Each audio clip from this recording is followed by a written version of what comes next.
The red shirt rally in Kuala Lumpur turns violent, forcing authorities to disperse crowds with water cannons. China just comes out and says it all. The South China Sea is named that way for a reason. Plus, a comfort woman asks for an apology and compensation. These stories are coming up next. This is the Asia Brief.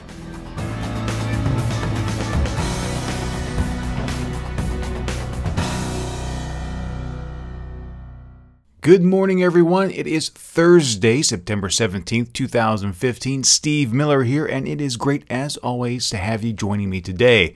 Let's go ahead and begin with our story from Kuala Lumpur.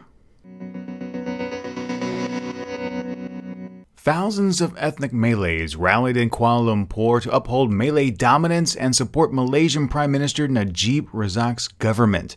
Yesterday's rally, which included members of Najib's ruling party, was a counter-protest to August's Bersih 4 protests that demanded Najib's removal from office and political reforms.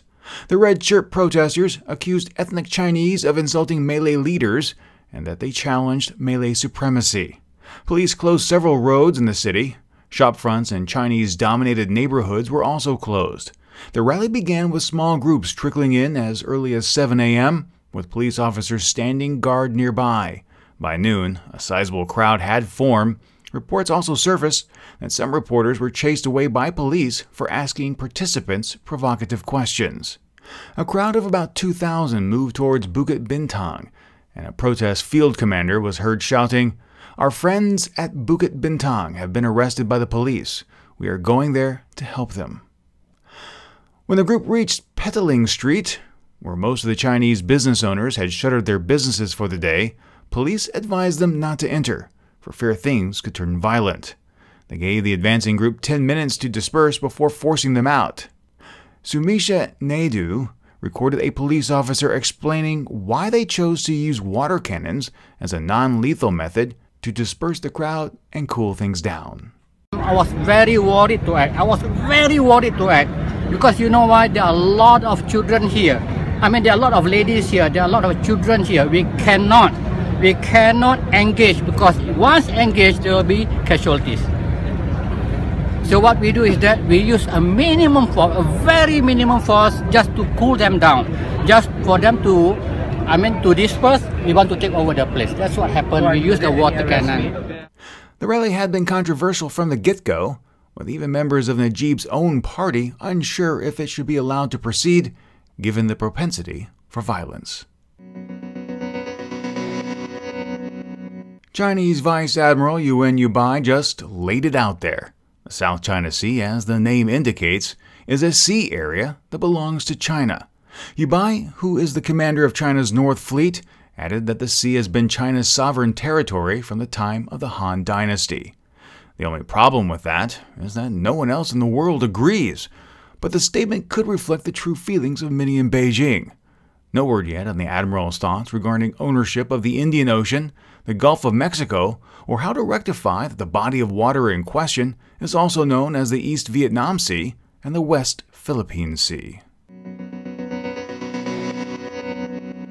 Kang Il-chul, who is 87 and one of the women who was forced to serve as sex slaves for Japanese soldiers during the Second World War, urged President Park Geun-hye to keep pressuring Japan for an apology and compensation.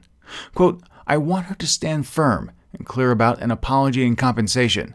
Unless we demand it strongly and consistently, Japan will never do so." End quote. She said that to journalists who were visiting her home on Monday. Perhaps the most chilling part of Kang's story is this. "I sometimes see myself weeping in my dreams. It wakes me up, and I can't get back to sleep. I tell myself in the dream that it's worse than killing myself." What these women went through is horrific, and they deserve dignified closure. But they aren't going to get it unless something drastically changes in both South Korea and Japan. When the issue of the comfort women arises, there are always two requests: an apology and compensation. And in this particular instance, there is absolutely no difference. But what kind of apology from Japan would be meaningful? Japan has issued more than 50 apologies since the end of the Second World War, and the general consensus is that they're hollow, meaningless, and just empty words.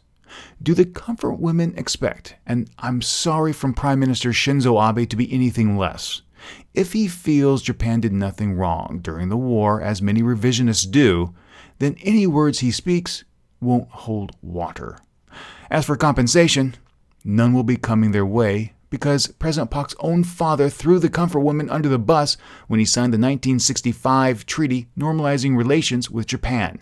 In that deal, the elder Park accepted money from Japan on behalf of all Korean victims and used it for infrastructure projects rather than giving it to the intended parties. That particular deal was kept secret until 2005. And then, in 2010, Korean courts changed the terms of the 1965 agreement and ruled victims of Japan's abuses could sue Tokyo for reparations. The only problem with that is Japan isn't bound to honor those requests, because that was not the terms of the 1965 deal, both in writing and in spirit. It amounted to changing the terms of the 1965 treaty after the fact. When it comes to compensation, comfort women and other victims should first go to the South Korean government and ask for a return on their investment made on their behalf and without their permission, and also pursue their only legal recourse with Japan, arbitration, which is spelled out in that 1965 treaty. Well, my friends, that is it for me today. Tomorrow, Asia News Weekly comes your way, but until then, please take a moment and let me know your thoughts on these stories. I'd really love to hear from you.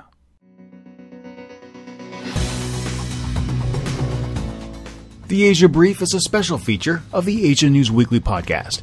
If you enjoyed the podcast, please share it with your friends, and if you haven't, subscribe. Subscribing is free, and when you do, the next episode is delivered automatically to you. You can subscribe on our website, asianewsweekly.net, or in your favorite podcast application.